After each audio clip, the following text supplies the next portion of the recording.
Dalawa ang patay habang 7 ang sugatan sa pamamaril sa opisina ng pinakamalaking online retailer ng Russia na Wildberries.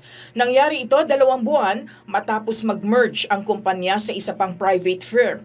Ayon rin sa ulat ng Russian state media, aabot sa 30 ang ikinulong ngunit hindi pinangalanan kung sino ang mga sangkot. Iniimbestigahan na rin ng mga otoridad ang insidente. Tigil putukan at pakikipag-hostage dealing. Yan ang pahayag ni US Presidential Candidate Kamala Harris upang matuldukan ang tensyon sa Gaza. Sa isang panayam, mariing sinuportahan ni Harris ang Israel laban sa mga terorista.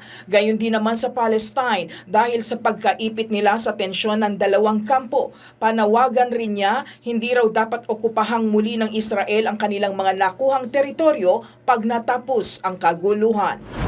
Wagi sa kaso ang Alphabet unit ng Google matapos nilang mabawi ang halos $2 bilyong na antitrust fund na ipinataw sa kanila ng European Union. Matatanda ang 2019 nang ereklamo ang kumpanya dahil sa umano'y pag-abuso nito sa sarili nilang advertising platform.